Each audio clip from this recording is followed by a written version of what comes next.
እንደምን ሰነበታችሁ አድማጭ ተመልካቾቻችን። ይህ የጓዝ ጽባህ መርሃ ግብር ነው። በዚህ መርሃ ግብር ስር የስነ ፍጥረት መጨረሻ በሚል ርዕስ ስለ ሰው ልጅ ገለጻ ትንታኔ መስጠት ጀምረናል። ባለፈው የትንታኔ ርዕሳችን ስለ መታገስ አቅርበናል። ዛሬ ደግሞ ታማኝነት በሚል ርዕስ እናቀርብላቸዋለን። እንግዲህ ታማኝነት ማለት ምን ማለት ነው ብለን ስንል ታማኝነት ላመኑት ነገር እንግዲህ ታማኝነት ለፈጣሪ፣ ታማኝነት ለሃይማኖት፣ ታማኝነት ለጓደኛ፣ ታማኝነት በሀገር ውስጥ ወይም ከወጡበት ማህበረሰብ ለያዙት ባህል፣ ወግ፣ ማንነት ወይም የማህበረሰብ ጠቃሚ ሀሴት።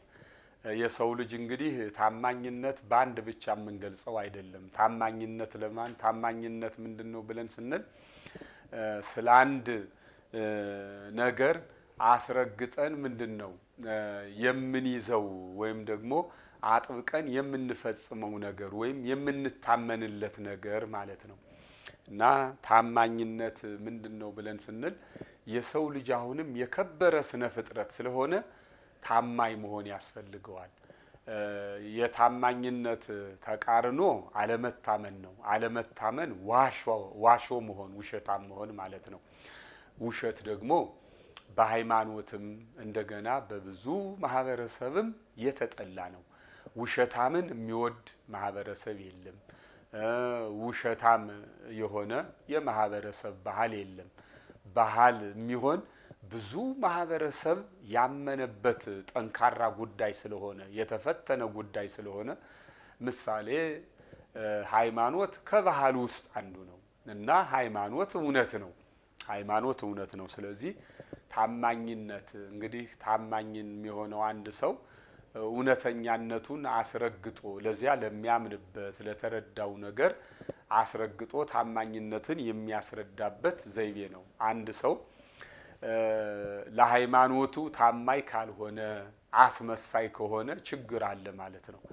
ምሳሌ በዓለም ላይ ሃይማኖቶች ብዙ ናቸው፣ በሺ የሚቆጠሩ ሃይማኖት። እንግዲህ ይህን የሃይማኖት ታሪኮችን የሚያስተምሩ መምህራን ሲናገሩ በሺ የሚቆጠሩ ሃይማኖቶች አሉ እና እነዚህ ሃይማኖቶች ሁሉ ሂደው ስለ ስነ ምግባር፣ ለፈጣሪ መልካም ስለ ማድረግ፣ ለፈጣሪ ስለመታመን የሚያስተምሩ ናቸው እና ሃይማኖቶች ሁሉ ማዕከል የሚያደርጉት የሰውን ልጅ ነው። ሃይማኖቶች ሁሉ ማዕከል የሚያደርጉት የሰውን ልጅ ነው። የሰው ልጅ ከሌለ ሃይማኖት የለም። ሃይማኖት ያለው እንስሳ የለም፣ ወይም ሃይማኖት ያለው ዝሆን የለም፣ ሃይማኖት ያለው ውሻ የለም፣ ሃይማኖት ያለው አንበሳ የለም። ሃይማኖት ለማን ነው ብለን ስንል ለሰው ልጅ የተሰጠ ነው በጸጋ። ምክንያቱም ፈጣሪም ግንኙነት ያለው ዓለሙንም አሳልፎ የሰጠው የሰው እግዚአብሔር ለሰው ልጅ ነው። ስለዚህ የሰው ልጅ ለፈጣሪው ታማኝ መሆን አለበት መጀመሪያ ማለት ነው። የሰው ልጅ መጀመሪያ ለፈጣሪው ታማኝ መሆን አለበት።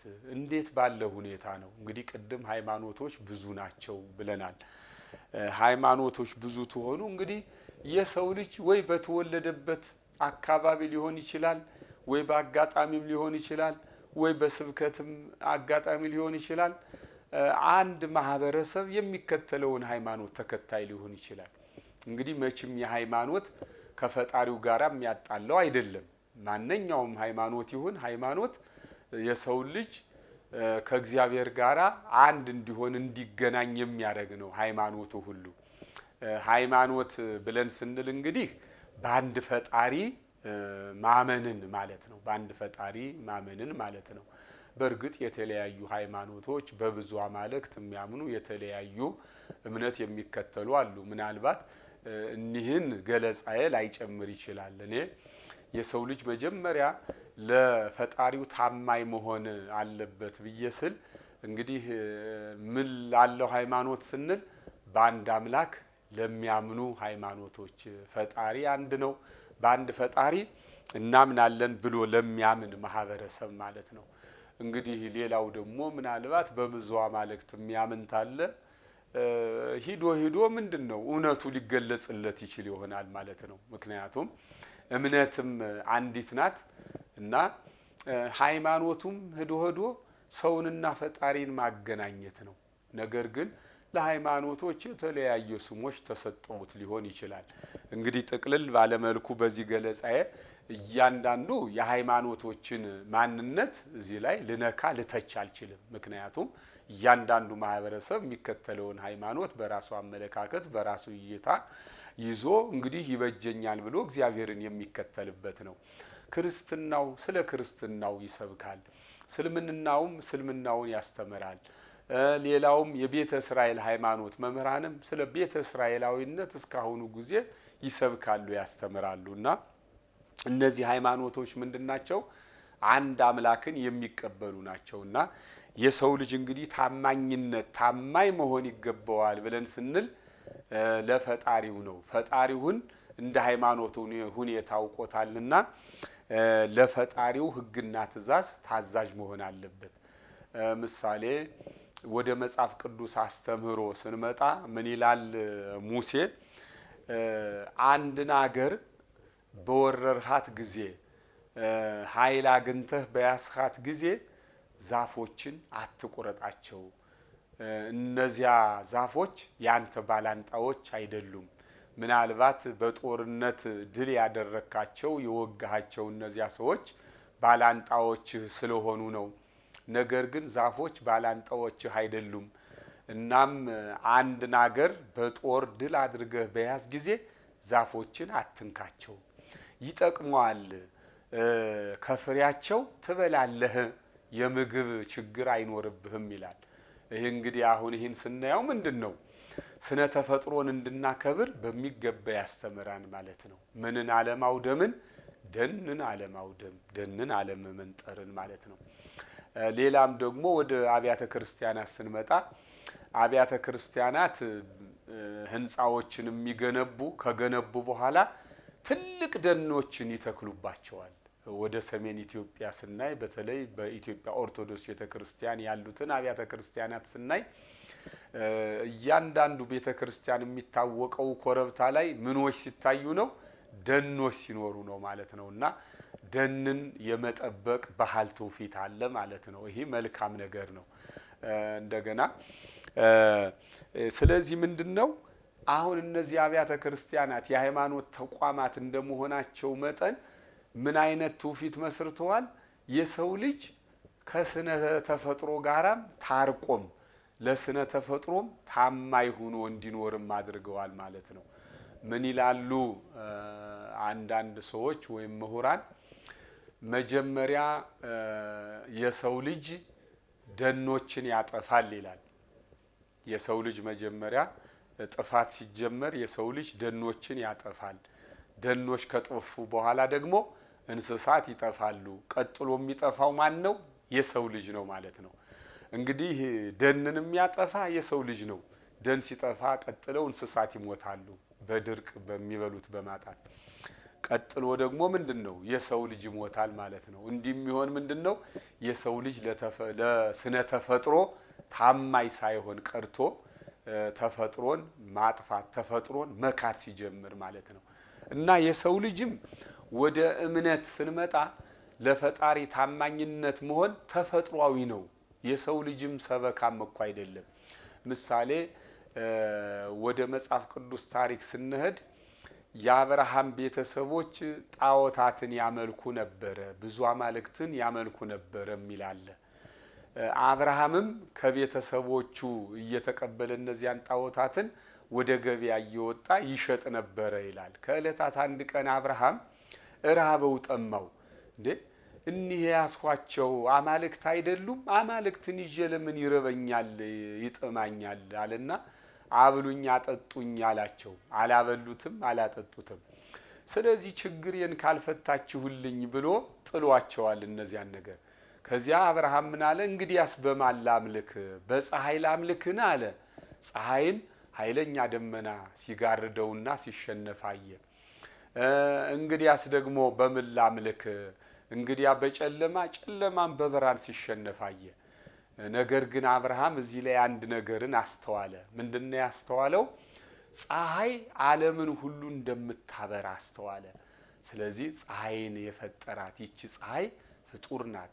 ስለዚህ ፀሐይን የፈጠራት አምላክ እውነተኛ አምላክ ነው እና እባክህ የፀሐይ አምላክ ተናገረኝ፣ እውነትን ግለጽልኝ አለ። ስለዚህ አብርሃም በስነ ተፈጥሮ ተመራምሮ እግዚአብሔርን ተረዳ እና አብርሃም እስከ ሞቱ ድረስ ለፈጣሪው ታማኝ ሆኖ ኖሯል። እንግዲህ ሰው መጀመሪያ ረቂቅ ለሆነው ለማይዳስሰው መንፈሱ ብቻ ለሚያውቀው እግዚአብሔር ታማኝ የሆነ ሰው ነው ለጓደኛው ታማኝ የሚሆን፣ ለሚስቱ ታማኝ የሚሆን፣ ለማህበረሰቡ ታማኝ የሚሆን፣ ፖለቲከኛም ከሆነ የሀገር መሪም ከሆነ ለሚመራው ህዝብ ታማኝ የሚሆን። ረቂቁን የማያምነውን ማለት የማይታየውን እግዚአብሔር ለሱ ታማኝ የሆነ ሰው ነው እንግዲህ ቅርብ ለሆነው ህግ ሁሉ ታማኝ የሚሆን። ምን ይላል ቅዱስ ዮሐንስ ወንጌላዊ ሲናገር?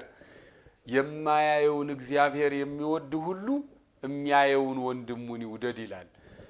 እግዚአብሔርን እወዳለሁ የሚል ነገር ግን የማያየውን እግዚአብሔርን እወዳለሁ የሚል የሚያየውን ወንድሙን ግን የሚጠላ እርሱ ምንድነው?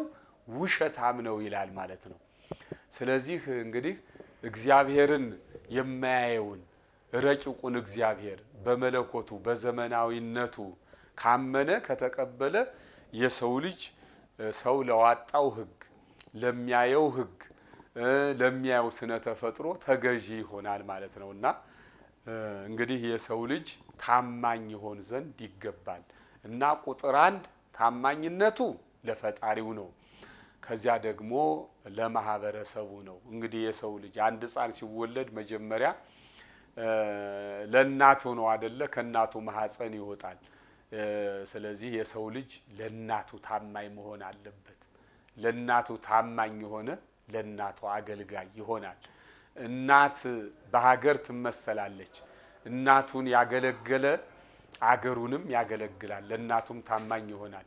እንደገና ልጅ ከአብራኩ የአብራኩ ክፋይ ወይም ከአባት አብራክ ነው የተከፈለ። ስለዚህ ለአባቱም ታማኝ መሆን አለበት።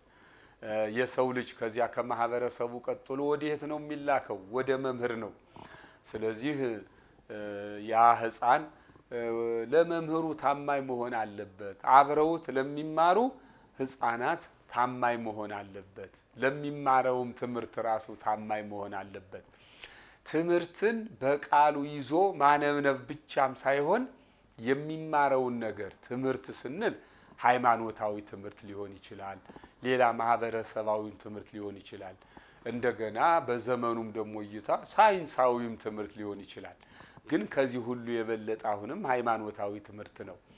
እንግዲህ አንድ ሕፃን ይወለዳል። ለወለደችው እናቱ ታማኝ መሆን ይጠበቅበታል። ለአባቱ ታማኝ መሆን ይጠበቅበታል። እህት ወንድሞች ካሉት ለነሱም ታማኝ መሆን። ግን የበኩር ከሆነ እንግዲህ ወዲያው ተወልዶ የሚያገኛቸው አይደሉም፣ ቀጥሎ የሚመጡ ናቸው። ከዚያ ለትምህርት ቤቱ ታማኝ መሆን እንግዲህ እያለ ይህ ሰው ትምህርት ቤት ይገባል። ለመምህሩም ታማኝ መሆን አለበት ማለት ነው። ለመምህሩ ከዚያ እንግዲህ ከመምህር በኋላ አንድ ሕፃን ለግዕዝ አእምሮ እየደረሰ ለአቅመ አዳም እየደረሰ ሲሄድ ወደ ማህበረሰቡ ይገባል ማለት ነው። ለወጣበት ማህበረሰብ ምን መሆን አለበት? ታማኝ መሆን አለበት ማለት ነው። የወጣበትን ማህበረሰብ የሚንቅ የሚያንጓጥጥ ሳይሆን ማህበረሰቡን የሚያከብር የሚያገለግል መሆን አለበት። እንግዲህ የወጣበትን ማህበረሰብ ካገለገለ አቅሙ በፈቀደው መጠን ለማህበረሰቡ አገልግሎት ተሰጠ፣ ምንነቱን ያረጋግጣል ማለት ነው። ታማኝነቱን ያረጋግጣል ማለት ነው።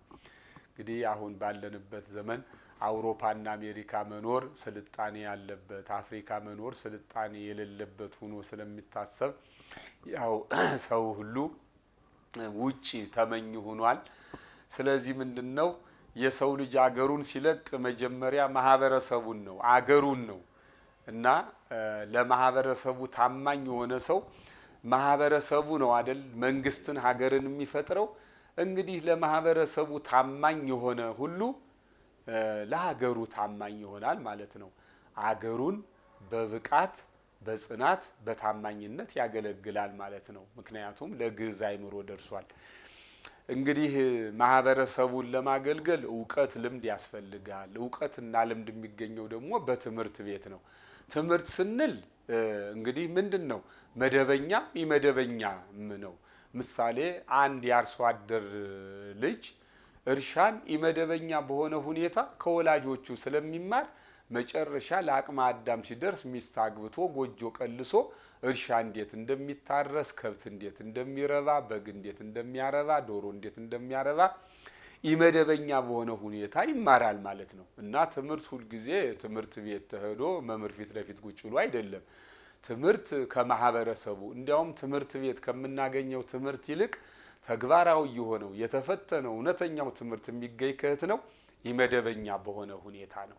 ኢመደበኛ በሆነ ሁኔታና ማህበረሰቡ ለልጆቹ አጠቃላይ እውቀቱን ልምዱን ያካፈላል። ይህ የተፈተነ እውቀት ነውና በዚህ ማህበረሰብ ውስጥ የሚያልፍ ወጣት ታማኝ መሆን አለበት። መጀመሪያ እንግዲህ ምንድነው? በእርግጥ አንድ ሰው ሲወለድ መጀመሪያ ለእናቱ ከዚያ ለአባቱ ለቤተሰቡ አእምሮ ለግዕዝ አእምሮ ደርሶ ፈጣሪውን ሲረዳ ደግሞ በሃይማኖት ለፈጣሪው ታማኝ መሆን አለበት። ምክንያቱም እግዚአብሔር ወደዚህ ዓለም አመጥቶታል። እግዚአብሔር ወደዚህ ዓለም ሲያመጣውም ለከንቱ አይደለም። እኛ ለማናውቀው እግዚአብሔር ለሚያውቀው ዓላማ ነው። ስለዚህ የሰው ልጅ ፈጣሪው ሁን ያለውን ፈጣሪው አርግ ያለውን አድርጎ ማለፉ ነው። የሰው ልጅ እንግዲህ ህይወቱ የተወሰነችው በልደቱና በሞቱ ነው። በልደት ብልጭ ይላል፣ እንደገና በሞት ንፋስ ይጠፋል ማለት ነው። እና ይችን ጊዜውን ለፈጣሪው ታማኝ ሆኖ ስራ ሰርቶ ማለፍ አለበት። ስለዚህ የሰው ልጅ ቅድሚያ ለእናቱ፣ ከዚያ ለአባቱ፣ ለዚያ ለትምህርት ቤቱ፣ ከዚያ ለማህበረሰቡ በዚህ ያለፈ ሰው ለዚህ ታማኝነት የሆነ ለማህበረሰቡ ታማኝ የሆነ ወጣት ወይም ሰው ለሀገርም ታማኝ ይሆናል። ሀገርንም በሚገባ ያገለግላል። ወደ ሀገር አገልግሎትም ሲመጣ ሙስና የሚያውቅ ጉቦ የማይበላ የማይመዘብር በዘር በጎሳ የማያሰማራ አጠቃላይ ፀሐይ ለሁሉም ማህበረሰብ እንደምታበራ ልክ አስተዳዳሪነቱ መሪነቱ ወደ ስልጣንም ቢመጣ ወደ አስተዳደርም ቢመጣ ወደ ዳኝነትም ቢመጣ እንኳን ምንድነው ልክ እንደ ፀሐይ ለሁሉም በኩልነት የሚያበራ በኩልነት የሚፈርድ በኩልነት የሚያስተዳድር ይሆናል ማለት ነው። እና ታማኝነት ለሰው ልጅ ትልቅ ገንዘቡ ነው፣ ትልቅ መሳሪያው ነው። የጓ ጽባ መራ ግብር ተከታታዮች ዛሬ ታማኝነት በሚል ርዕስ ገለጻና ትንታኔ ሰጠናል። ታማኝ መሆን ማህበረሰቡም ደግሞ ታማኝነታቸውን ታረጋገጠ ያከብራቸዋል፣ ከፍ ከፍ ያደርጋቸዋል። በማህበረሰብ ዘንድ ታማኝነትን ከማግኘት በላይ ሌላ ሹመት የለም። አንድ ሰው በማህበረሰቡ ዘንድ ታማኝ ከሆነ ማህበረሰቡ በፈቃዱ ንጉስ አድርጎታል ማለት ነው። ማህበረሰቡ የሚያምንበት ሰው ያለምንም ጥርጥር የማህበረሰቡ ንጉስ ማለት ነው። ያለ አዋጅ ያለ ሰራዊት የነገሰ የማህበረሰቡ ንጉስ ነው ማለት ነው።